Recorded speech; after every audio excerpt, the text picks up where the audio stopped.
kekuatan dan kesihatan yang baik sehingga mampu lagi untuk kita terus bersama-sama menjayakan program Dirasat Al-Quran, di mana pada malam ni kita memasuki siri yang ke 281. Tuan-tuan dan puan-puan sekalian, pada malam ni tetamu kita masih lagi belum menyertai Gemik ni. Beliau katakan dia mungkin akan join lewat sikit kerana ada tetamu datang ke tempat dia, iaitu Al-Syekh Dr. Solah Khalifah datang ke Merbuk sana, jadi dia akan layan Zat. Jadi insyaAllah dia akan join lewat sikit. Walau bagaimanapun sekarang ni kita dah pukul 9.42 lah. Marilah sama-sama kita buka majlis kita dengan baca umum kitab Al-Fatihah. A'udzubillahi minasyaitonirrajim. Bismillahirrahmanirrahim. Alhamdulillahirabbil alamin. Arrahmanirrahim. Maliki yaumiddin. Iyyaka na'budu wa iyyaka nasta'in. Ihdinas siratal mustaqim. Siratal ladzina an'amta 'alaihim ghairil maghdubi 'alaihim waladdallin. Amin. Tuan-tuan dan puan-puan, oleh kerana ustaz kita akan join lewat, maka kita akan mulakan dulu bacaan Al-Quran kita. Jadi rasanya itu ada Puan Hajar Sabiah tanya, macam mana kita nak tutup program kita ni? Jadi malam ni oleh kerana ustaz join lewat, kita buat macam prosedur kita khatam Al-Quran. Jadi kita akan baca seorang sikit surah daripada surah Ad-Duha. Kemarin kita dah baca Ad-Duha dan surah Al-Nashrah tu. Jadi kita akan sambung lagi, tapi malam ni kita akan patah balik baca kedua-dua surah tu. Kemudian kita akan baca surah At-Tin malam ni. Dan kita akan baca terjemahannya. Selepas baca setiap surah, kita akan baca terjemahannya. Jadi kita akan, saya akan minta tuan-tuan dan puan-puan tolong baca sama-sama seorang satu. InsyaAllah kita akan sampai selesai nanti surah Al-Adiyat untuk malam ni. Kita akan sampai surah yang ke-600. Kita ada lagi sampai ke surah yang ke-600 insyaAllah. Jadi tuan-tuan, kita mulakan sama-sama sekali lagi dengan baca umum kitab Al-Fatihah. A'udzubillahi minasyaitonirrajim. Alhamdulillahirabbil Ar-Rahmanir-Rahim. Maliki yaumiddin. Iyyaka na'budu wa iyyaka nasta'in. Ihdinas siratal ladzina an'amta 'alaihim ghairil maghdubi 'alaihim waladdallin. Amin. Saya akan mulakan dulu surah Ad-Duha dengan surah Al-Syar, Al-Nashrah. Tetapi kita tak baca terjemahan dia kerana kita dah baca kemarin. Lepas itu surah At-Tin nanti kita akan baca terjemahan dia. Jadi kalau boleh tuan-tuan baca surah berkenaan, tuan-tuan kalau ada tuan-tuan ada terjemahannya, tuan-tuan tolong baca sekali terjemahannya. Okey, saya mulakan dulu dengan surah Ad-Duha. A'udzubillahi minasyaitonirrajim. Bismillahirrahmanirrahim. Wad-duha wal-laili idza saja. Ma wadda'aka rabbuka wa ma qala. Walal akhiratu khairul laka minal ula. Walasawfa yu'tika rabbuka fatardo. Alam yajidka yatiman fa'awa. Wawajadaka dhallam fahada. Wawajadaka ahilan fa'aghna. Fa'ammal yatima fala takhar. Wa'ammas sa'ila fala tanhar. Wa amma bi ni'mati rabbika fahaddis. La ilaha illallah wallahu akbar. Bismillahirrahmanirrahim. Alam nashrah laka sadrak wa wada'na anka wizraka allazi anqadha dhahrak wa rafa'na laka zikrak. Fa inna ma'al usri yusra. Inna ma'al usri yusra. Wa idza fara'ta fansab wa ila rabbika farghab. La ilaha illallah wallahu akbar. Mungkin Pak Haji Sabiah surah At-Tin. Baik. Bismillahirrahmanirrahim. Wattini wazzaitun wa turi sinin wa hadzal baladil amin. Laqad khalaqnal insana fi ahsani taqwim. ثم رددناه أسفل سافلين إلا الذين آمنوا وعملوا الصالحات فلهم أجر غير ممنون وما يكذبك بعد بالدين أليس الله بأحكم الحاكمين La ilaha illallah. والله أكبر. Puan Sylvia boleh baca terjemahan ni tak? Okey. Dengan nama Allah yang Maha Pemurah lagi Maha Penyayang. Demi buah tin dan buah zaitun. Demi gunung Sinai. Dan demi negeri Mekah yang aman ini. Sesungguhnya kami telah ciptakan manusia dalam bentuk yang sebaik-baiknya. Kemudian kami kembalikan dia ke tempat yang serendah-rendahnya. Kecuali orang-orang yang beriman dan mengerjakan kebajikan, maka mereka akan mendapat pahala yang tidak ada putus-putusnya. Maka apa yang menyebabkan mereka mendustakanmu tentang hari pembalasan setelah adanya setengah keterangan-keterangan itu? Bukankah Allah Hakim yang paling adil? Barakallahu. Seterusnya nak jemput Pak Haji Zaitun Osman untuk surah Al-A'la. Al-A'la. A'la. Al-A'la. Silakan Pak Haji Zaitun.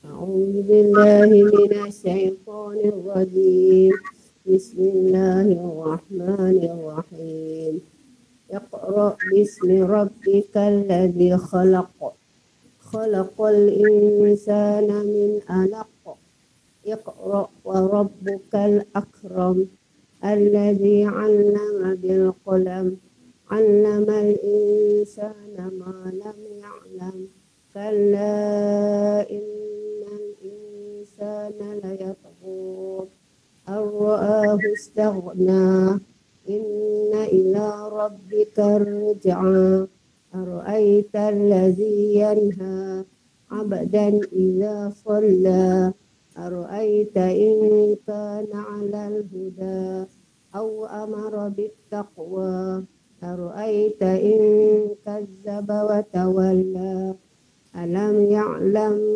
بأن الله يرى كلا لئن لم ينته لنسفعا بالناصية ناصية كاذبة خاطئة فليدع ناديه سندع الزبانية كلا لا تطعه واسجد واقترب لا إله إلا الله الله أكبر. Pak Haji Zaitun boleh baca terjemahannya? Saya tak boleh baca, terlampau kecil sangat tulisan. Okey, insyaAllah saya akan membacakan. Apa? Ya. Terima kasih. Sebelum tu boleh tak Pak Haji Zaitun tolong ulang ayat pertama balik tadi? Iqra. Macam mana? Iqra bismi rabb. Iqra. Tadi dengar macam akra. Ulang-ulang tu. Iqra. Ya, alhamdulillah. Okey. Okey. Surah Al-A'la. Al-A'la bermaksud segumpal darah surah yang ke-96. Dengan nama Allah yang Maha Pemurah lagi Maha Penyayang. Bacalah dengan menyebut nama Tuhanmu yang menciptakan. Dia telah menciptakan manusia daripada segumpal darah. Bacalah dan Tuhanmu yang Maha Mulia. Yang mengajar manusia dengan pena dan tulisan. Dia mengajar manusia apa yang tidak diketahuinya. Sekali-kali tidak. Sesungguhnya manusia itu benar-benar melampaui batas. Apabila melihat dirinya serba cukup, sesungguhnya hanya kepada Tuhanmu lah tempat kamu kembali. Apa pendapatmu tentang orang yang melarang seorang hamba ketika dia melaksanakan solatnya. Apa pendapatmu jika ada yang dilarang solat itu berada di atas kebenaran atau dia menyuruh orang untuk bertakwa kepada Allah? Bagaimana pendapatmu jika dia yang melarang itu mendustakan dan berpaling? Tidakkah dia mengetahui bahawa sesungguhnya Allah melihat segala perbuatannya? Kali-kali tidak, sesungguhnya jika dia tidak berhenti berbuat demikian, nescaya kami tarik ubun-ubunnya ke dalam neraka, iaitu ubun-ubun orang yang mendustai dan mendahaka. Maka biarlah dia memanggil golongannya untuk menolongnya. Kelak kami akan memanggil malaikat Zabaniyah, penyiksa orang-orang berdosa. Sekali-kali tidak, janganlah kamu patuh kepadanya dan sujudlah serta dekatkanlah dirimu kepada Allah SWT. Subhanallah, alhamdulillah, wa la ilaha illallah, wallahu akbar, wa la haula wa la quwwata illa billahil aliyyil azim. Seterusnya, surah yang ke-97. Saya nak persilakan Puan Haja Amnah Kasim. Boleh tolong bacakan Haja?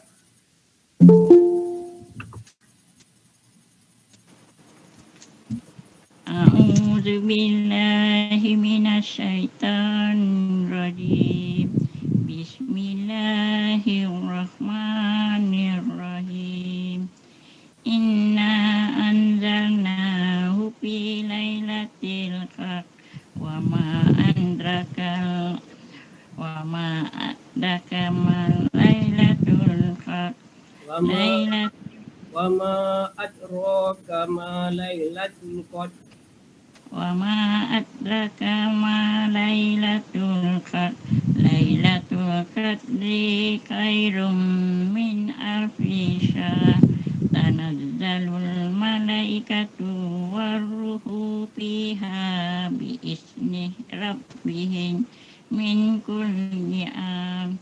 Salam hiya hatta matla'il fajr. La ilaha illallah, wallahu akbar. Wallahu akbar. Boleh baca terjemah dia? Akbar.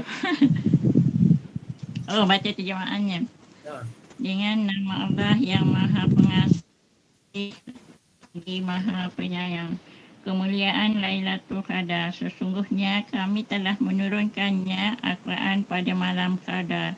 Dan tahukah kamu apakah malam kemuliaan itu? Malam kemuliaan itu lebih baik daripada 1000 bulan.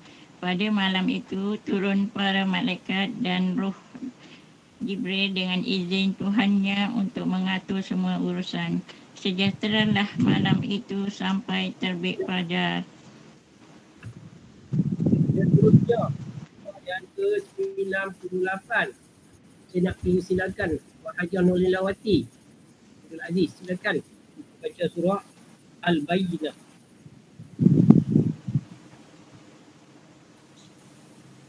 A'udzu billahi minasyaitonir rajim. Bismillahirrahmanirrahim.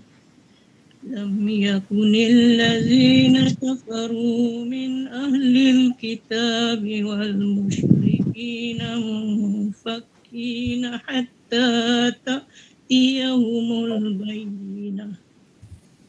Rasulun minallahi yatlu suhufan mutahharah fiha kutubun qayyimah. وما تفرق الذين أوتوا الكتاب إلا من بعد ما جاءهم البينة وما أمروا إلا ليعبدوا الله مخلصين له الدين حنفاء ويقيموا الصلاة ويؤتوا الزكاة وذلك دين القيمة إن الذين كفروا من أهل الكتاب والمشركين في نار جهنم خالدين فيها أولئك هم شر البرية إن الذين آمنوا وعملوا الصالحات أولئك هم خير البرية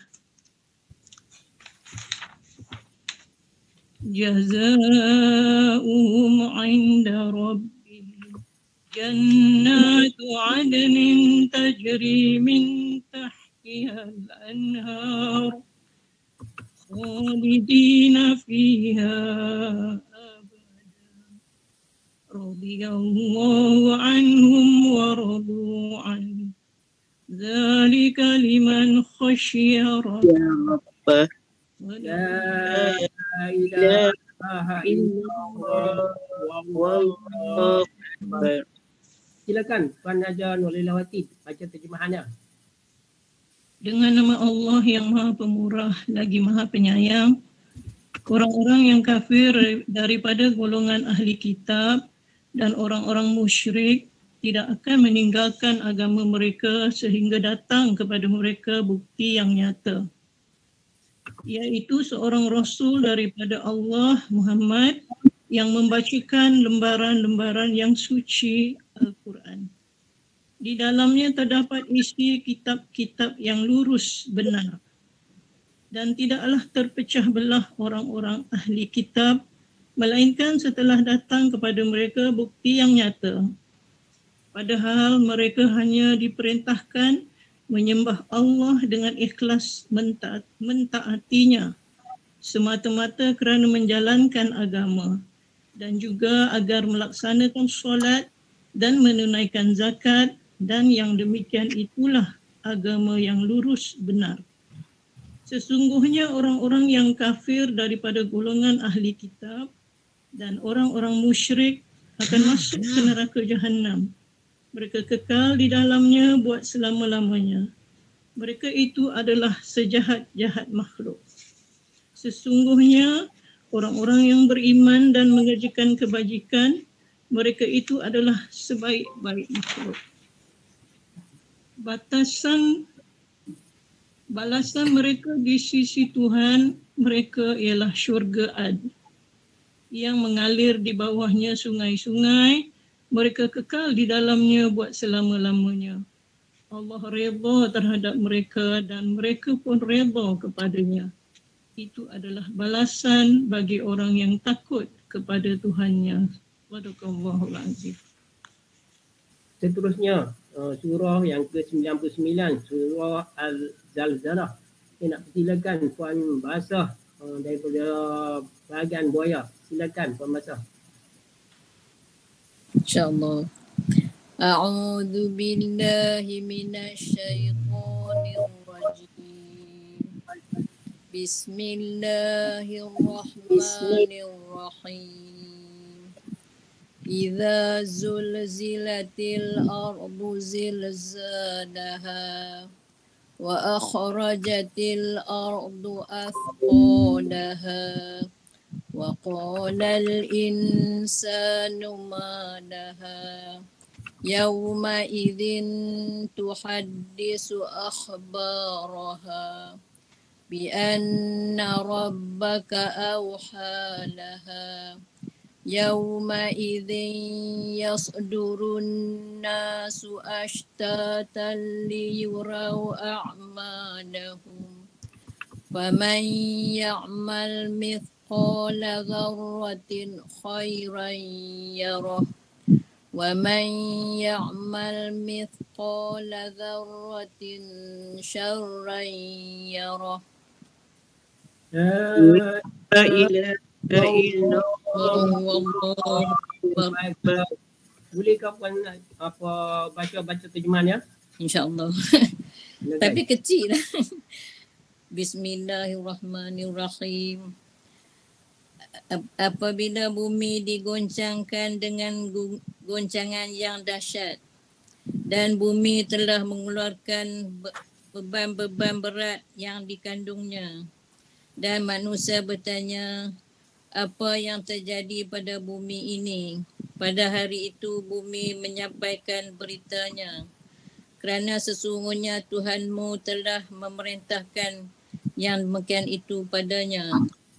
Pada hari itu manusia keluar dari kuburnya dalam keadaan berkelompok-kelompok untuk diperlihatkan kepada mereka balasan semua perbuatannya. Maka barang siapa mengerjakan kebaikan seberat zarah, niscaya dia akan melihat balasannya. Dan barang siapa mengerjakan kejahatan seberat zarah, niscaya dia akan melihat balasannya. Seterusnya, surah yang terakhir malam ni, surah yang ke-100, surah Al-Adiyat, bermaksud kuda perang. Silakan Al-Fadhil Ustaz Muhammad Muhaizam bin Ma'isah untuk memperdengarkan bacaan surah yang ke-100. Silakan Ustaz.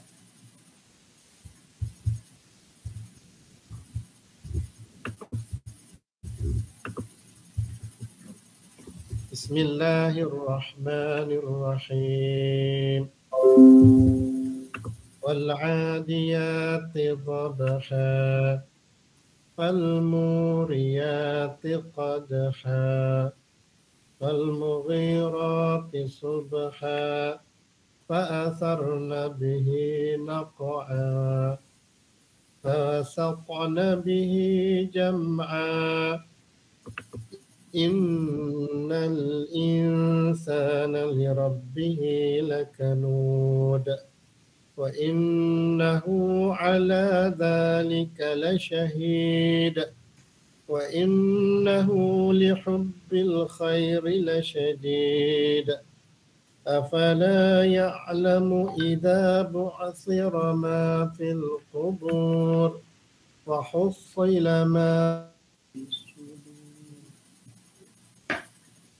في الصدور إنهم بهم يومئذ لخبير. La ilaha illallah wallahu akbar. Terjemahan kepada surah yang ke-100. Dengan nama Allah yang Maha Pemurah lagi Maha Penyayang. Demi kuda perang yang pangkas berlari dengan kedengaran kencang nafasnya, dan kuda yang memercikkan bunga api dengan pukulan tuku kakinya, dan kuda yang menyerang dengan tiba-tiba pada waktu pagi sehingga menerbangkan debu, lalu menyerbu ke tengah-tengah kumpulan musuh. Sesungguhnya manusia itu sangat ingkar kepada Tuhannya, dan sesungguhnya dia manusia menyaksikan mengakui keingkarannya, dan sesungguhnya cintanya kepada harta benar-benar berlebihan. Tidakkah dia mengetahui apa yang dalam kubur pasti akan dikeluarkan?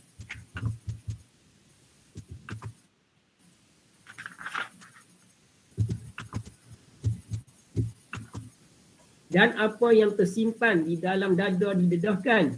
Sesungguhnya Tuhan mereka pada hari itu maha teliti terhadap keadaan mereka. Sadaqallahul azim, benarlah firman Allah yang maha agung. Alhamdulillah tuan-tuan, pada malam ni kita dah dapat sama lagi membaca 3 lagi muka surat Al-Quran daripada 597 sampai 599. Kita baca tadi surah-surah At-Tin, diikuti surah Al-Alaq, kemudian surah Al-Qadr, surah Al-Bayyinah, surah Al-Zalzalah, dan akhir sekali dengan surah Al-Adiyat. Jadi insyaAllah kita juga dah bacakan terjemahan kepada ayat surah-surah ataupun ayat-ayat kita baca sebentar tadi. Alhamdulillah tuan-tuan, tetamu kita pada malam ni ataupun guru kita pada malam ni sudah pun menyertai guru tadi dan membacakan surah yang ke-100 pada malam ni. Kita tahu Al-Quran mengandungi 114 surah. Jadi kita dah baca 100 surah, tinggal lagi 14 surah untuk 2 siri lagi, iaitu pada hari Rabu dan hari Khamis. InsyaAllah kita akan khatam Al-Quran pada hari Khamis nanti. Jadi kita mengalu-alukan kehadiran Al-Fadhil Ustaz Muhammad Muhaizam bin Ma'isah sekali lagi dalam program ni, di mana Ustaz merupakan penampilan kali ketiga bersama kita pada malam ni. Alhamdulillah, terima kasih kerana menyokong untuk kita menjayakan program ni. Dan kepada tuan-tuan dan puan-puan sekalian yang terus istiqamah mengikuti program ini, insya-Allah kita akan terus lagi program ni dan 2 kali lagi terdiri untuk hari Khamis dan juga hari Rabu dan hari Khamis nanti, insya-Allah. Jadi untuk sesi yang seterusnya, kita dah baca Al-Quran, kita dah baca terjemahannya. Malam ni kita akan mendapat sedikit suntikan ilmu ataupun semangat, motivasi dan sebagainya yang akan disampaikan daripada Al-Fadhil Ustaz Muhammad Muhaizam Mat Ishaq daripada yang sedang bertugas sebagai pensyarah di Universiti Islam UITM Merbuk Sungai Petani, cawangan Merbuk Sungai Petani. Jadi tanpa melengahkan masa lagi, saya dengan ini silakan Al-Fadhil Ustaz Muhammad Muhaizam bin Ishaq untuk menyampaikan tazkirah. Silakan Ustaz. Bismillahirrahmanirrahim. Alhamdulillahirabbil alamin.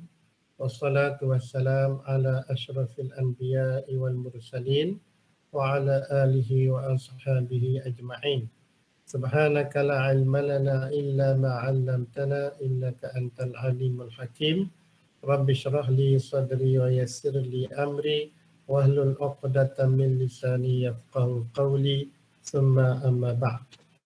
Yang saya muliakan guru saya Al-Fadhil Cikgu Rahim, Cikgu Abdul Rahim, dan semua kepada tuan-tuan dan puan-puan hadirin dan juga hadirat yang berada dalam sidang Google Meet pada malam ini. Mudah-mudahan kita semua diberkati oleh Allah, mudah-mudahan kita semua dirahmati oleh Allah, diberi keampunan dan juga taufik serta hidayah.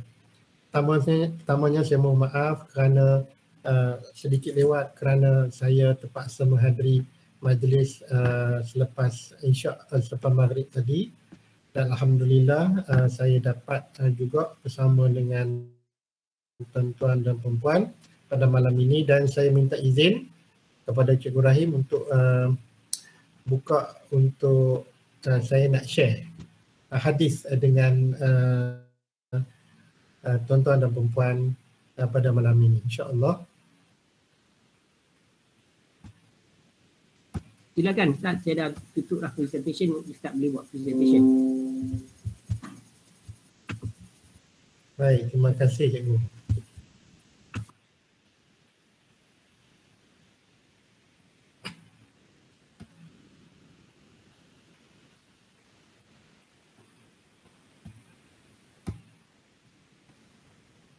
Cikgu dapat nampak saya punya hadis ni?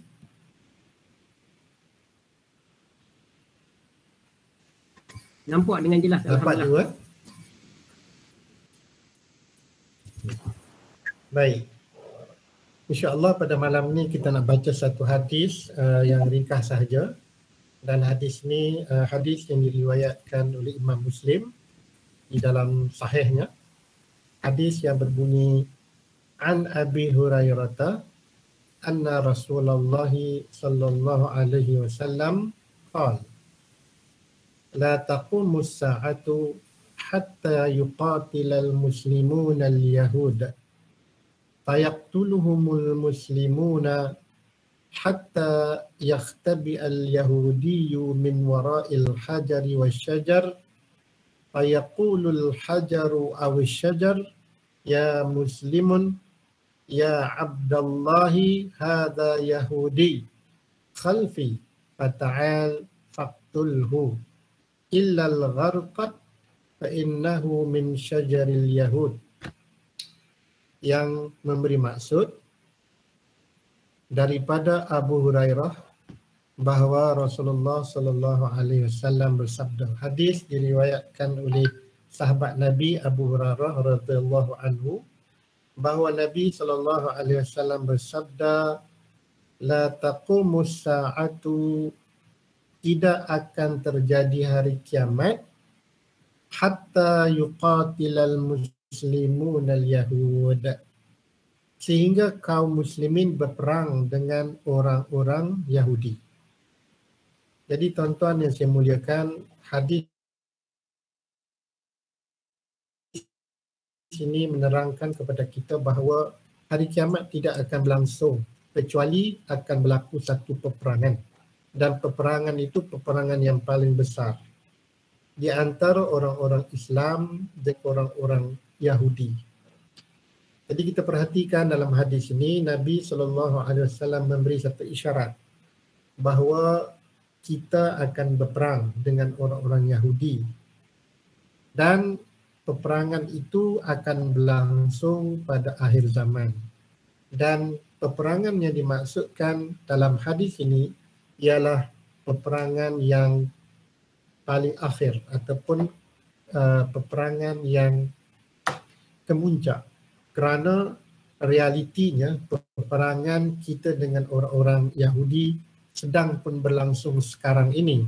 Bila kita perhatikan konfrontasi yang sentiasa berlaku, konflik yang sentiasa terjadi antara orang Islam dengan orang-orang Yahudi di Palestin pada hari ini, yang mana sudah pun berlaku peperangan, tetapi yang hendak disebutkan di dalam hadis ini ialah peperangan yang paling besar ataupun peperangan terakhir di antara kita dengan orang-orang Yahudi.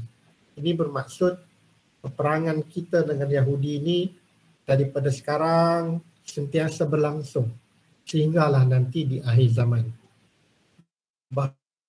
Bahkan peperangan kita dengan orang-orang Yahudi ini dalam konteks di bumi Palestin itu, kita lihat sudah pun tercetus semenjak kewujudan negara Israel itu sendiri pada tahun 1948, di mana kita lihat bangkitnya para mujahidin berjuang untuk membebaskan Masjidul Aqsa, khususnya dari kalangan rakyat Palestin dan juga para ulama Palestin itu sendiri seperti Izzuddin bin Abdul Salam dan lain-lain. Tetapi hadis ini nak beri satu isyarat bahawa akan berlaku the last war, perang yang terakhir di antara kita dengan orang-orang Yahudi. Dan peperangan kita dengan orang-orang Yahudi yang hendak disebutkan di dalam hadis ini satu peperangan yang unik. Nanti kita akan lihat keunikannya tersebut. Cuma saya nak jelaskan di sini terlebih dahulu bahawa peperangan di antara orang Islam dengan orang Yahudi ini akan didahului dahulu dengan peperangan antara orang Islam dengan orang Nasara. Jadi sebelum berlaku peperangan yang kita nak bincang pada malam ini, terlebih dahulu umat Islam akan berperang dahulu dengan umat Nasara sebagaimana yang disebutkan di dalam hadis-hadis yang lain. Jadi perkara ini sudah pun disebut di dalam hadis-hadis akhir zaman, yang mana sebelum berlakunya peperangan orang Islam dengan orang Yahudi yang kita nak baca hadisnya pada malam ini, terlebih dahulu umat Islam akan berperang dengan umat Nasara, yang mana peperangan itu panjang dan ia akan sampai kepada kemuncaknya konflik antara umat Islam dengan umat Nasara ini dalam satu peperangan yang dipanggil Malhamatul Kubra, peperangan Malhamah yang besar di antara umat Islam dengan umat Nasara, dan peperangan itu akan berlaku di bumi Syam yang akan melibatkan hampir 1 juta umat yang akan bertarung di bumi Syam dalam peperangan yang disebutkan sebagai Malhamah Al-Kubra, yang mana selepas Malhamah Al-Kubra, peperangan yang hebat antara umat Islam dengan umat Nasara itu, umat Islam akan diberi kemenangan oleh Allah Subhanahu Wa Taala, dan apabila umat Islam menang dalam pertempuran di Malhamah Kubra itu, umat Islam kemudiannya akan dapat membebaskan kota Konstantinopel, yang mana kota Konstantinopel itu merujuk kepada pusat agama Nasara yang akan jatuh ke tangan umat Islam. Dan selepas kota Konstantinopel dapat ditawan oleh tentera Islam yang dipimpin oleh Al-Mahdi, selepas daripada itu maka akan keluar selepas daripada itu Dajjal. Dan apabila Dajjal keluar, bermulalah konflik kita dengan orang-orang Yahudi pula secara besar-besaran. Yang mana Dajjal akan memimpin umat Yahudi untuk menghadapi umat Islam. Dan apabila Dajjal keluar, maka turun Nabi Isa alaihissalam. Maka dalam ketika inilah kita akan dapat lihat selepas keluarnya Dajjal dan selepasnya turunnya Nabi Isa akan berlakulah peperangan yang kita hendak sebutkan pada malam ini. Jadi saya jelaskan di sini bahawa kita akan berperang dengan umat Nasara dan kemudiannya kita akan berperang dengan umat Yahudi, dan ini jelas seperti mana yang disebutkan dalam Al-Quran, walan tarda ankal yahud wan nasara hatta tattabi'a millatahum, bahawa orang-orang Yahudi dan orang-orang Nasara tidak akan redha kepada kamu sehinggalah kamu mengikut agama mereka. Jadi dua posisi agama ini kita akan bertempur dengan mereka, ia merupakan perkara-perkara besar yang akan berlaku di akhir zaman. Mari kita lihat seterusnya. Fayaqtuluhum al-muslimuna, maka orang-orang Islam akan membunuh mereka, yakni membunuh orang-orang Yahudi, hatta sehingga orang-orang Yahudi itu yakhtabi'a al-yahudiyyu, sehingga orang-orang Yahudi itu bersembunyi min wara'il hajari, mereka akan bersembunyi di sebalik batu-batu, wasyajari, dan juga di sebalik pokok-pokok. Jadi mereka akan berlindung di sebalik batu dan juga di sebalik pokok. Fayaqulul hajaru awisyajaru, maka pada ketika itu batu akan berkata ataupun pokok akan berkata, ya Muslim, wahai orang Islam, wahai tentera Islam, wahai mujahidin, ya Abdullah, wahai hamba Allah, hadha Yahudiyun khalfi, ini di belakang aku ada tentera Yahudi. Fata'al, maka datanglah kamu, faqtulhu, dan bunuhlah tentera Yahudi tersebut. Illal gharqat, kecuali pokok yang nama pokok itu pokok gharqat. Fa innahu min syajaril yahud, pokok ini daripada pokok Yahudi. Dengan arti kata pokok gharqat ini akan menyebelahi orang-orang Yahudi. Adapun pokok-pokok yang lain kesemuanya akan menyebelahi tentera-tentera Islam, para mujahidin pada waktu itu. Tuan-tuan yang saya muliakan, hadis ini bila diperhatikan sangat unik kerana hadis ini menerangkan perbezaan peperangan yang berlaku.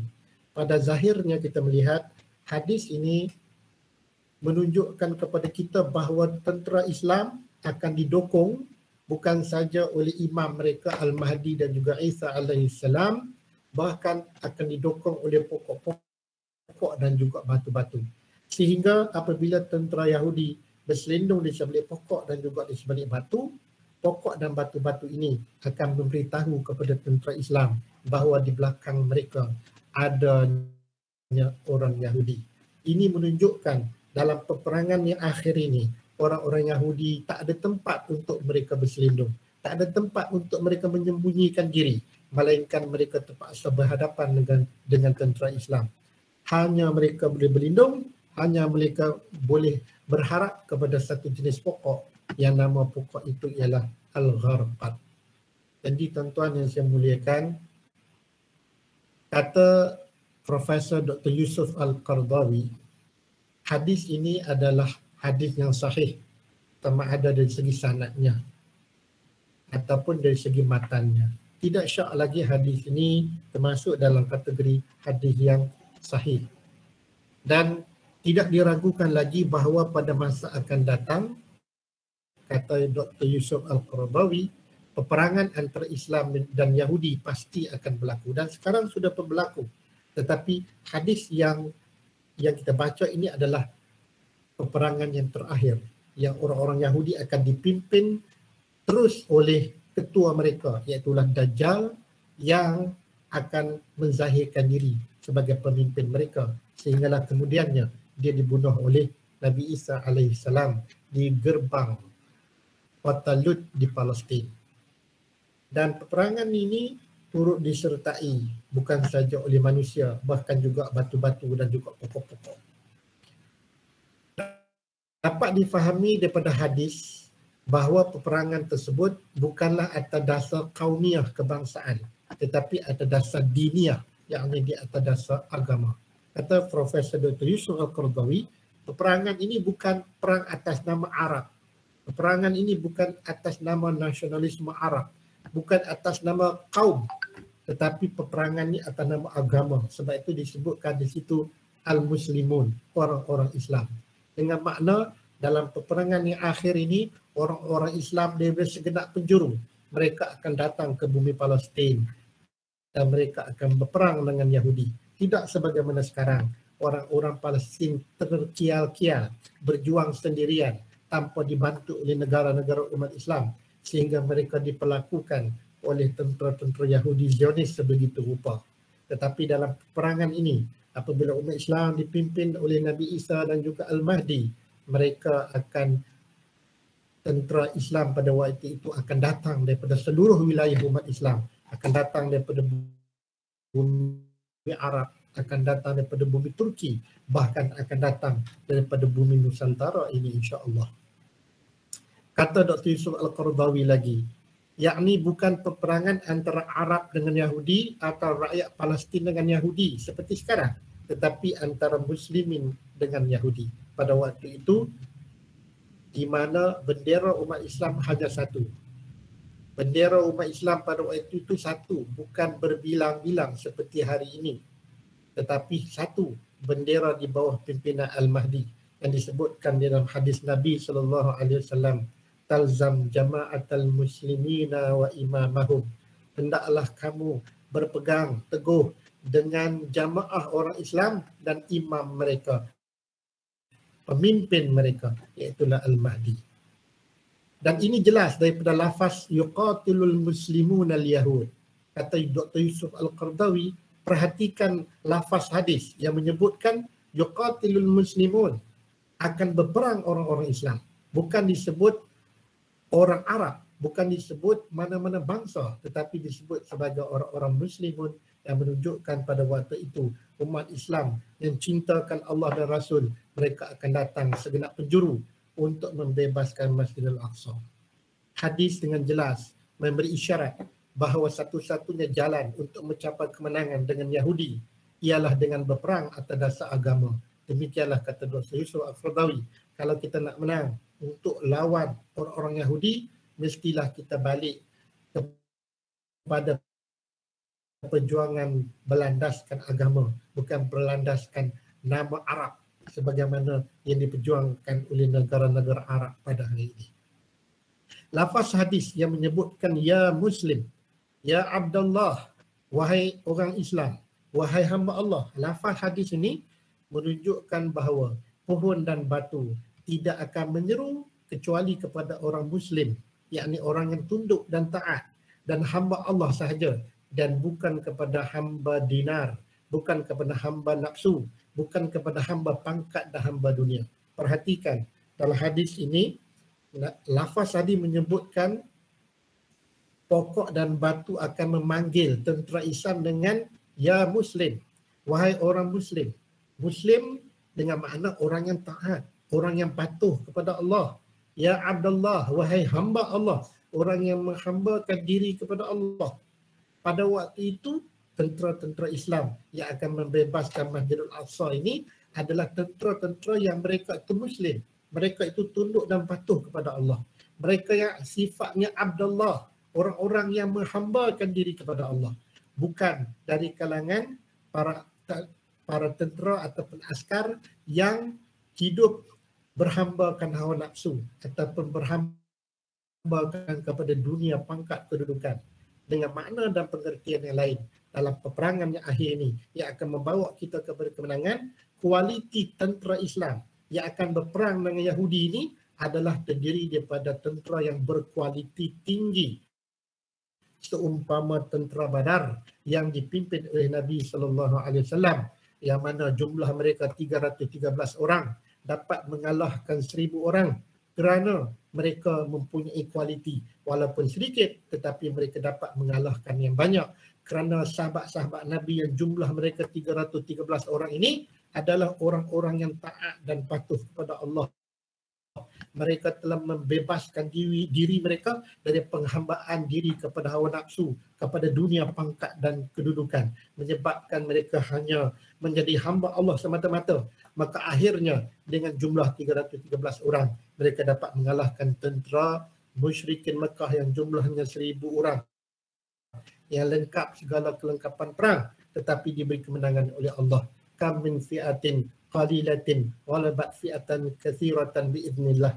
Bagaimana tentera yang sedikit dapat mengalahkan tentera yang banyak dengan izin daripada Allah, yang mana Allah datangkan bantuan kepada mereka berupa malaikat yang mendukung perjuangan para sahabat dan juga Nabi, yang akhirnya mereka berjaya mengalahkan orang-orang musyrikin Mekah. Maka demikianlah orang-orang yang akan membebaskan Masjidul Aqsa di kemudian hari adalah tentera-tentera Islam yang berkualiti, yang dipimpin oleh Al-Mahdi, yang dipimpin oleh Nabi Isa alaihissalam. Mereka bukan saja dapat mengalahkan Yahudi, mereka juga akan dapat berjaya membunuh Dajjal. Tuan-tuan yang saya muliakan, perhatikan hadis ini memberi kita semangat, memberi kita motivasi bahawa masa depan adalah untuk Islam. Sebagaimana yang disebutkan oleh Syahid Syed Qutb rahimahullah, masa depan adalah untuk Islam. Di mana di dalam perkara ini, menurut Amin Muhammad Jamaluddin, seorang ahli fikir Islam daripada Mesir, beliau mengatakan peperangan ini akan berlangsung pada zaman Imam Al-Mahdi dan setelah keluarnya Dajjal dan turunnya Nabi Isa alaihissalam. Ini bermakna peperangan dan yang kita lihat di Palestin, yang daripada dulu sentiasa berlaku konflik, yang daripada dulu sentiasa berlaku krisis dan konflik ini akan terus berlanjutan sehingga akhir zaman, dan kemuncaknya adalah pada zaman Mahdi, pada zaman Dajjal dan pada zaman Isa alaihissalam akan berlaku peperangan besar-besaran, kita dengan orang Nasara dan kita dengan umat Yahudi. Maka di sinilah kepentingan kita mempelajari ilmu akhir zaman, supaya kita nampak dan kita nampak future kita, bahawa inilah pelot-pelot dunia ini yang akan kita hadapi, yang kesemuanya telah disebutkan di dalam hadis-hadis akhir zaman. Kata beliau lagi, pokok ghordaqah adalah sejenis pokok berduri yang tumbuh dan dikenali di negeri Baitul Maqdis. Memang pokok ghorfat ini ada di Palestin sekarang. Di situlah tempat peperangan tersebut berlaku dan tempat terbunuhnya Al-Yahudi. Tempatnya hari ini banyak pokok ghorfat di Palestin tu, di situlah nanti akan berkuburnya jasad tentera Yahudi. Bukan semua Yahudi akan memerangi kaum muslimin. Barang diingat, bukan semua kita memusuhi orang-orang Yahudi. Yahudi yang dimaksudkan di sini ialah Yahudi Zionis yang sangat memusuhi umat Islam. Yahudi Zionis yang mendirikan negara Israel pada tahun 1948 itulah yang kita perangi, bukan umat Yahudi yang masih berpegang teguh dengan sakit baki kitab Taurat yang ada di tangan mereka. Sebagai umat Islam di Malaysia, kita harus terus memperjuangkan isu-isu Palestin dengan segala kemampuan yang ada. Apa yang boleh kita support, kita support. Apa yang boleh kita bantu, kita bantu. Hari ini kita hantar air mineral. Hari ini kita buat NGO daripada Malaysia buat hospital, buat sekolah untuk mereka. Dan kita bagi bantuan kewangan untuk mereka. Dan insya-Allah di kemuncaknya nanti akan ada para umat Islam yang cintakan Allah, cintakan Rasul. Mereka akan datang bukan sahaja bawa air mineral, bukan sahaja buat sekolah, buat hospital. Mereka akan datang dengan diri mereka untuk menyertai peperangan akhir yang disebutkan dalam hadis ini, yang akan dipimpin oleh pemimpin umat Islam yang ulung pada waktu itu, untuk sama-sama kita membebaskan Masjidil Aqsa. Maka pada waktu itu akan terbebaslah Masjidil Aqsa, dan Masjidil Aqsa akan kembali ke pangkuan tangan umat Islam. Jadi tuan-tuan dan perempuan yang saya muliakan, itulah yang saya nak sampaikan pada malam ini, yang mana ilmu ini sebahagian daripada ilmu akhir zaman yang kalau kita tak teliti dan kita tak perhalusi, kita tak nampak masa depan umat Islam. Tapi kalau kita perhalusi dan kita baca hadis-hadisnya, kita akan nampak jelas bahawa masa depan adalah untuk umat Islam. Sekian dahulu daripada saya. Mudah-mudahan diberkati oleh Allah, diberi manfaat. Wallahu a'lam. Alhamdulillah. Subhanallah. Jazakallah khairan katsira diucapkan kepada Al-Fadil Ustaz Muhammad Muhaizam bin Ma'isa yang telah pun menyampaikan tazkirah pada malam ini, iaitu berkongsian sebuah hadis mengenai akhir zaman, berita akhir zaman yang akan berlaku dan pasti berlaku kerana hadis ini adalah hadis yang sahih, yang mana menceritakan bahawa umat Islam, orang muslimin akan bertempur dengan orang Yahudi. Dan sebelumnya yang Ustaz telah ceritakan tadi, kita akan berhadapan dengan kaum Nasrani dulu. Dan lepas tu kita akan bertempur dengan orang Yahudi. Dan di akhir zaman Allah memberitakan, Rasulullah SAW dalam hadis ini memberitakan bahawa umat Islam akan kembali berjaya menguasai dunia ini ataupun dapat mengambil balik Palestin ataupun Masjidil Haram, dapat kita ambil kembali di bawah panji-panji Islam. Jadi Islam walaupun pada ketika ni kita tahu kita ni umat Islam ni ramai, berada di seluruh penjuru dunia, tetapi keberadaan kita tak ada kesatuan. Kita tak bersatu, kita tak boleh membela nasib umat Islam yang lain di mana-mana negara yang sekarang ni tertindas. Di merata dunia umat Islam tertindas. Umat Islam Malaysia tak boleh buat apa, boleh perhatikan saja. Paling tidak hanya kita boleh hantar bantuan macam mana yang disebutkan tadi, bantuan air, bantuan buat hospital, bantuan perubatan dan sebagainya.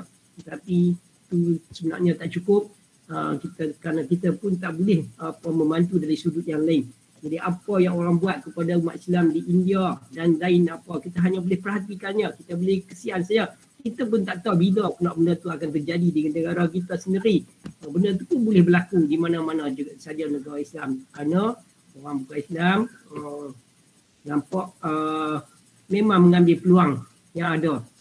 Jadi walau bagaimanapun kita dapat sedikit motivasi dengan hadis ini kerana dengan keyakinan kita kepada apa yang disebutkan di dalam Al-Quran, kerana apa disebutkan dalam Al-Quran itu pasti terjadi. Dalam Al-Quran banyak diceritakan tanda-tanda akhir zaman, apa kesudahan kita orang-orang Islam ataupun muslimin, dan apa kesudahan orang-orang yang bukan Islam, orang kafir, orang buta, orang Yahudi yang bukan Islam, apa nasib mereka kemudian. Walaupun pada ketika ini kita ditindas, kita umat Islam mati di mana-mana tempat, tetapi kesudahan kita nanti, kita juga yakin selain daripada akhir zaman Islam akan kembali gemilang, kita apabila kita mati nanti, walaupun kita mati sekarang ataupun kita mati nanti, orang Islam mukmin akan mendapat balasan yang baik daripada Allah. Allah akan redha terhadap kita, Allah akan memberi manfaat kepada kita, kita akan berjaya dalam kehidupan di akhirat kelak berbanding dengan orang Yahudi, orang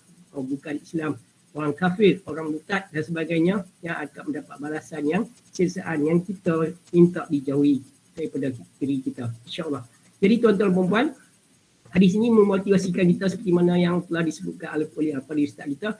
Jadi rasanya alhamdulillah dengan penyampaian itu akan memberikan kita sedikit ketenangan dan kesukaan supaya kita yakin bahawa masa depan adalah untuk Islam. Masa depan untuk Islam, walaupun apa yang kita hadapi sekarang, kita kena yakin bahawa masa depan untuk Islam dan kita terus berjuang supaya Islam akan kembali gemilang di akhir zaman, kerana Allah Taala dan juga Rasulullah memberitahukan bahawa kita akan kembali berjaya di bawah pimpinan Al-Mahdi dan juga Nabi Isa AS sebelum hari akhir zaman, itu hari kiamat.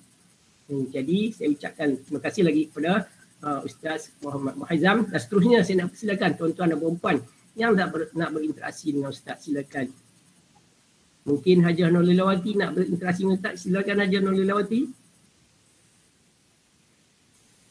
Terima kasih Tuan Haji Rahim. Assalamualaikum Ustaz.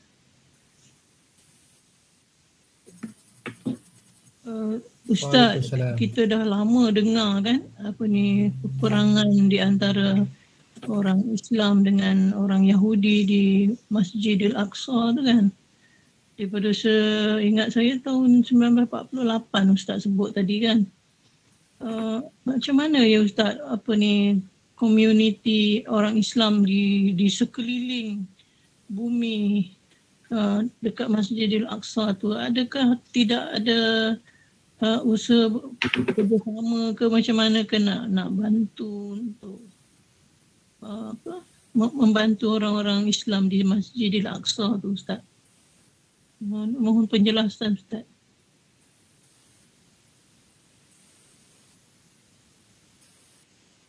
Yang dilontarkan berkaitan dengan sikap umat Islam yang ada pada hari ini, kita semua mengetahui bahawa umat Islam telah pun dipecah-pecahkan, yang mana selepas daripada kejatuhan Khilafah Osmaniyah Turki pada tahun 1924, umat Islam sudah lagi tidak ada naungan negara khalifah. Dan akhirnya penjajah barat, sama ada penjajah Perancis, Portugis, Spanyol, ataupun Belanda ataupun British, mereka telah memfaraidkan tanah umat Islam. Yang mana empire kerajaan Osmaniyah Turki itu mereka bedak, mereka bahagi sama-sama mereka. Mereka jajah ratusan tahun, termasuklah tanah air kita dijajah hampir 500 tahun. Dan selepas Perang Dunia yang kedua tahun 1945, dan kita lihat barulah satu negara umat Islam ini dibebaskan dan diungkapkan sebagai merdeka. Tetapi kemerdekaan yang berlaku sebenarnya bukanlah kemerdekaan yang hakiki, kerana umat Islam terus dijajah dari segi politik, dari segi ekonomi, dari segi pemikiran mereka, sehingga umat Islam tidak dapat melakukan apa-apa melainkan mengikut kehendak kuasa-kuasa besar dunia. Yang mana dalam perkara politik kita dapat lihat umat Islam dikuasai melalui PBB, yang mana PBB ni dia menentukan halal tuju dunia, ke mana dunia yang dikehendaki oleh kuasa besar. Dan dalam lapangan ekonomi kita dapat lihat bagaimana IMF dan juga Bank Dunia menguasai ekonomi dunia, dan sehingga ekonomi dunia mesti mengikut telunjuk mereka. Itu belum dikira UNESCO yang kawal budaya, yang kawal macam-macam tempat sejarah dan sebagainya. Ini semua sebenarnya masih menjajah umat Islam, dan kita tidak dapat untuk melakukan lebih daripada apa yang termampu. Hari ini mungkin kita boleh bantu Palestin dengan bantuan kewangan, bantuan membuat infrastruktur sekolah, madrasah dan sebagainya. Tetapi umat Islam tak boleh buat lebih daripada itu. Kerana apa? Umat Islam telah dipecah belahkan, kita tak ada kesatuan. Walaupun tidak dinafikan kita ada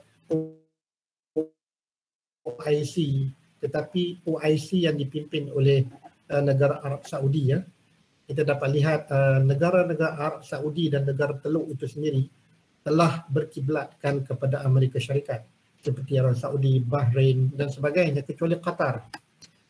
Yang inilah negara-negara yang mempunyai suara dalam OIC. Kalau kita Malaysia, walaupun Malaysia tak mengadakan hubungan diplomatik dengan Israel, tetapi kita negara yang kecil, kita tak ada suara yang kuat.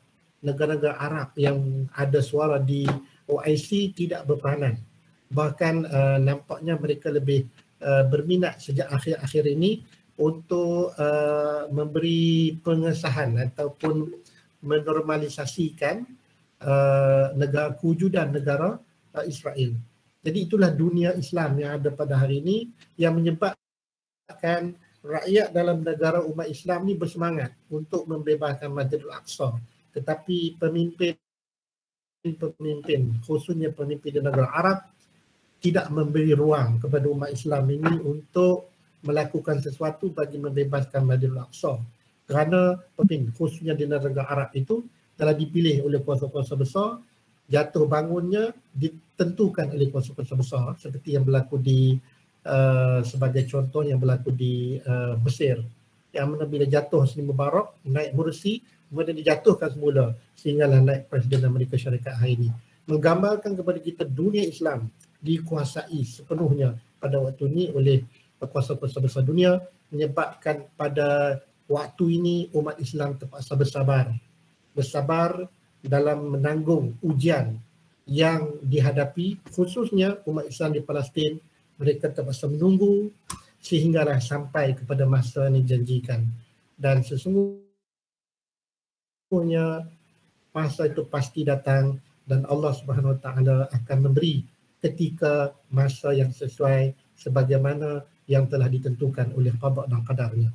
Jadi untuk masa ini kita terpaksa bersabar dan menanggung, dan apa yang boleh kita buat untuk bantu, kita bantu. Apa yang belum kita boleh buat, kita bercita-cita, kita berharap satu hari nanti kita akan dapat melakukannya. Itu jawapan saya. Terima kasih Ustaz. Alhamdulillah, terima kasih Puan Haja Nur Lelawati. Seperti mana yang disebutkan tadi, tanpa kesatuan umat Islam sekarang ni, kita bukan sahaja dijajah dari segi pemikiran, kita juga diugut. Contohnya negara yang Ustaz Puan Lelawati tadi kata sebenarnya Palestin tu adalah di bawah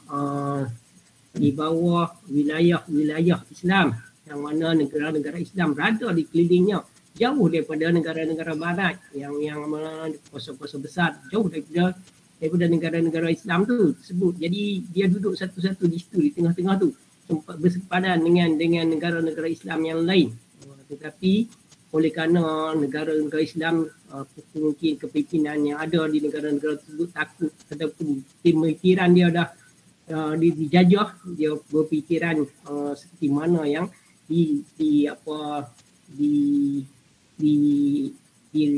dikaderkan oleh negara-negara barat, pimpinan negara barat ataupun kuasa-kuasa dunia. Dia takut terhadap ancaman-ancaman yang diberikan, sehingga malah kita tengok bukan takat dia tak bantu, bukan dia tak pergi sama berperang membebaskan wilayah tersebut, malah dia menutup sempadan negara dia. Bila berlaku jadi apa-apa, dia tutup sempadan. Kita tak boleh hantar bekalan, rakyat Palestin tak boleh keluar ambil bekalan senjata, bekalan ubatan, makanan dan sebagainya. Sempadan ditutup. Jadi maksud dia mereka terkepung, yang ada di sana tu mereka terkepung. Jadi mereka kena berjuang bersendirian. Itulah nasib yang berlaku sekarang. Jadi tuan-tuan dan puan-puan sekalian, mungkin apa seterusnya boleh ke Ustaz? Kalau ada yang nak bertanya. Sila. Mungkin Puan Zabiah nak bertanya, silakan Puan Zabiah. Terima kasih Tuan Haji Rahim. Assalamualaikum Ustaz. Waalaikumsalam. Ustaz boleh tolong jelaskan secara ringkas apa yang isu utama sekali yang menjadi perebutan Masjid Aqsa tu? Sebab apa? Ada kawan saya, dia pergi ziarah di Palestin sebelum PKP. Dia kata masjid tu di bawah tu dah ada dia buat terowong yang akan membahagikan Kristian dengan separuh Kristian, separuh Islam. Masjid tu di bawah tu. Dia itu yang saya tanya. Isu apa yang menyebabkan jadi perebutan isu utama? Adakah politik ke atau agama ke atau apa-apa isu lagi yang utama? Masih Ustaz? Baik, terima kasih atas soalan. Jadi kita jawab ringkas dalam masa yang sangat terbatas ini. Palestin pernah dikuasai oleh 3 agama. Zaman Rom dulu Kristian menguasai, dan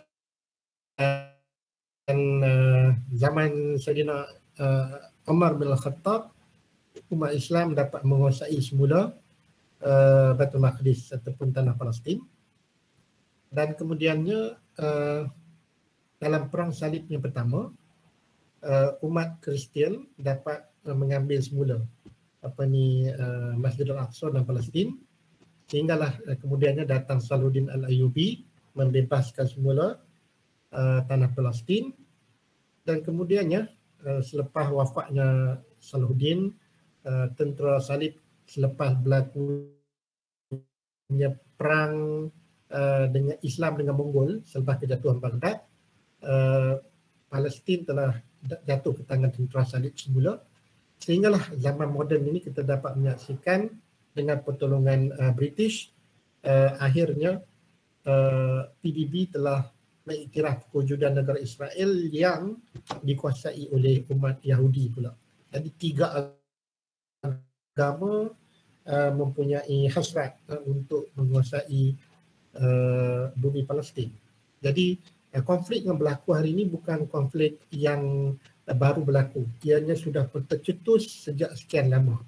Minat kepada bumi Palestin ini bertitik tolak kepada tanah suci, sebab ia dipandang sebagai tanah suci oleh 3 agama, Kristian, Yahudi dan juga umat Islam.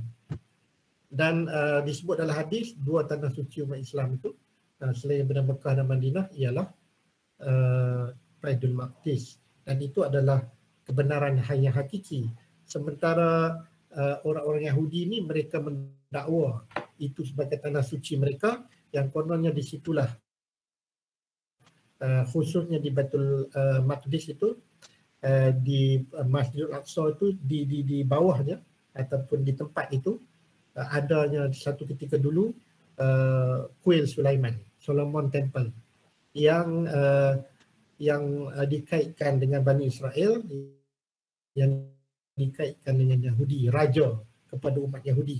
Mereka memandang begitu. Jadi mereka nak mengembalikan kegemilangan umat Yahudi, Bani Israel, sebagaimana zaman Nabi Sulaiman, sebagaimana zaman Nabi Daud alaihissalam. Jadi menjawab soalan yang dikemukakan, apakah perkara yang menyebabkan berlaku? Sebabnya adalah kesemua melihat dari sudut mata agama masing-masing, yang mana masing-masing melihat ini adalah tanah suci dan masing-masing mendakwa mereka yang paling berhak, dan bagi kita umat Islam, kita lah yang paling berhak, dan kebenaran pada hakikatnya berada di tangan kita, kerana apa yang dilaungkan oleh umat Yahudi pada hari ini sebenarnya dakwaan-dakwaan yang tidak benar, kerana tidak ada kuil Sulaiman, tidak ada Solomon Temple sebenarnya. Kerana Nabi Sulaiman itu sendiri adalah seorang Nabi dan Rasul yang membawa ajaran Tauhid. Jadi ini perang agama, ini perang akhir zaman atas nama agama. Jadi the holy war atas perspektif masing-masing. Itu jawapan ringkas saya. Sekian. Terima kasih Ustaz.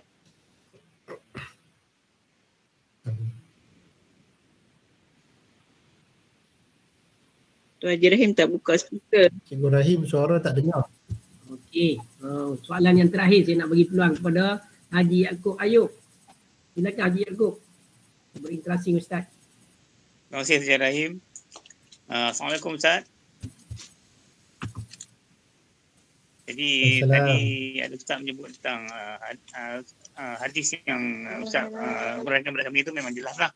Jadi tentang hadis itu memang baiklah untuk kita jadi panduan dan teladan untuk kita hari zaman yang akhir ini, di mana peperangan yang akan berlaku adalah peperangan akhir zaman. Nanti adalah peperangan agama, bukan peperangan dunia Arab.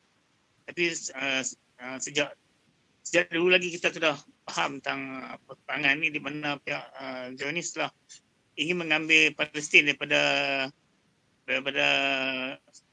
bumi Palestin itu daripada orang Islam. Jadi tentang hujah yang Ustaz bagi itu memang ada baik kepada kami untuk mengakhiri zaman ini, di mana peperangan akan berlaku antara orang Islam dan Yahudi lah. Jadi penjelasan yang Ustaz beri itu memang baik bagi kami, untuk kami semua lah. Jadi terima kasih lah tentang ucapan penerangan tadi, dan tidak apa soalan lain-lain. Memang jelas lah tadi. Okey, terima kasih Tuan Haji Yaakob.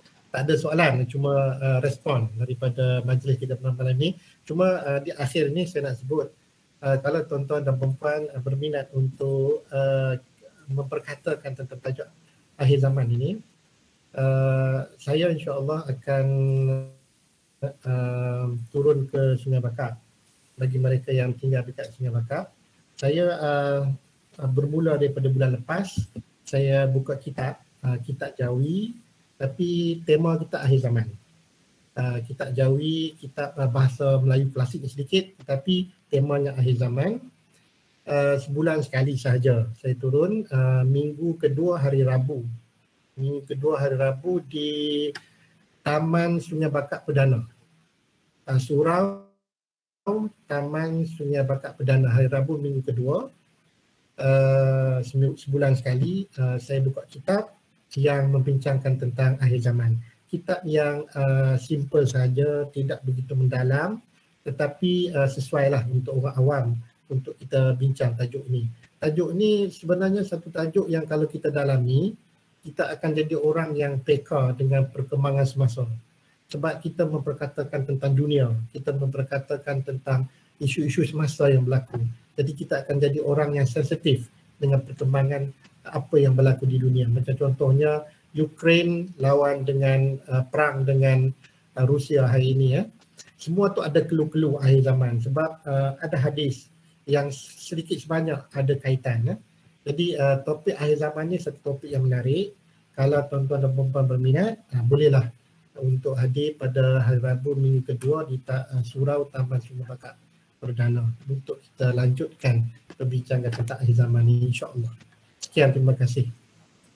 Alhamdulillah, terima kasih kepada Haji Yaakob yang membuat pengulungan dengan Ustaz yang telah membuat pengulungan pada malam ini dengan kita pada malam ini. Jadi jazakallah khairan diucapkan kepada semua yang telah berinteraksi dengan Ustaz. Terima kasih kepada jawapan yang telah diberikan oleh Ustaz.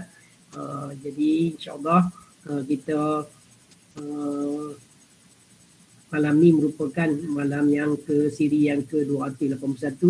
Jadi kita ada lagi 2 kali lagi, iaitu 282 dan 283 hari Khamis adalah hari kita akan membaca surah yang terakhir dan jumpa merupakan penutup untuk program ini nanti insya-Allah. Jadi tuan-tuan dan puan-puan, biasa kita akan sudah berakhir, pada program kita akan berakhir sebentar lagi. Jadi sebagai pengakhirannya, saya nak minta sekali lagi Al-Wali Ustaz Muhammad Muhaizam untuk membacakan doa agar kita semua boleh kebaikan daripada doa yang berkenaan dan juga kita semua boleh kejayaan dalam kehidupan kita di dunia ini lagi insya-Allah, hingga membawa kepada kejayaan kepada kita nanti di akhirat kelak insya-Allah. Silakan Ustaz. A'udzubillahi minasyaitonirrajim. Bismillahirrahmanirrahim. Alhamdulillahi rabbil alamin. Wassalatu wassalam ala asyrafil anbiya'i wal mursalin wa ala alihi wa ashabihi ajma'in. Allahumma rabbana zalamna anfusana wa illam taghfir lana wa tarhamna lanakunanna minal khasirin. Rabbana 'alaika tawakkalna wa ilaika anabna wa ilaikal masir. Rabbana iftah Rabbana ighfir lana wa li ikhwanina alladhina sabaquna bil iman wa la taj'al fi qulubina ghillan lil ladzina amanu rabbana innaka ra'ufur rahim. Allahumma ij'alna minat tawwabin waj'alna minal mutatahhirin waj'alna min ibadika salihin. Allahumma afina fi badadina, Allahumma afina fi sam'ina, Allahumma afina fi basarina. Allahumma akshif 'anna al-bala wal waba wal ghala ma la yakshifuhu ghayruk. Allahumma inna na'udzubika minal baras wal junub wal Allahumma inna na'udzubika minal hammi wal hazan wa na'udzubika minal ajzi wal kasal wa na'udzubika minal jubni wal bukhl wa na'udzubika min ghalabati ad-daini wa qahri rijal. Allahumma rabbana atina fid dunya hasanah wa fil akhirati hasanatan wa qina adzaban nar. Waqina adzabannar, waqina adzabannar. Wa sallallahu ala sayyidina Muhammad wa ala alihi wa sahbihi wa sallam. Walhamdulillahi rabbil alamin. Amin, amin, amin ya rabbal alamin. Alhamdulillah. Sekali lagi jutaan terima kasih diucapkan kepada Al-Fadhil Ustaz Muhammad Muaizam. Program kita dah akan tamat sebentar lagi. Jadi saya ucapkan juga terima kasih kepada tuan-tuan dan puan-puan. InsyaAllah kita akan tamatkan program kita dengan sama-sama kita baca doa khatam Al-Quran secara bernasyid, diikuti dengan baca tasbih kifarah dan suratul Asr insyaAllah. Allahumma rahamna bil Quran waj'alhu lana imaman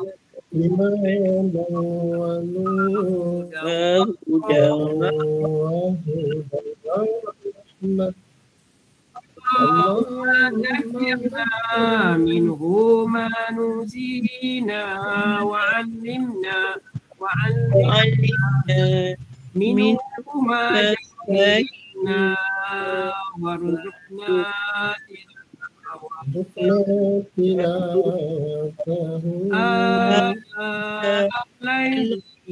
al-layli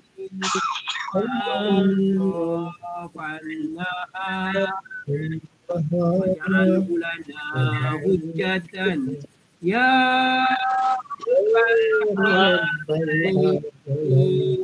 subhanakallahumma bihamdik asyhadu an la ilaha illa anta astaghfiruka wa atubu ilaik. Bismillahirrahmanirrahim. Wal 'asr innal insana lafi khusr illa alladziina aamanu wa 'amilus shalihat wa tawassaw bil haqqi wa tawassaw bis sabr. Wabillahi taufiq wal hidayah. Wassalamualaikum warahmatullahi wabarakatuh.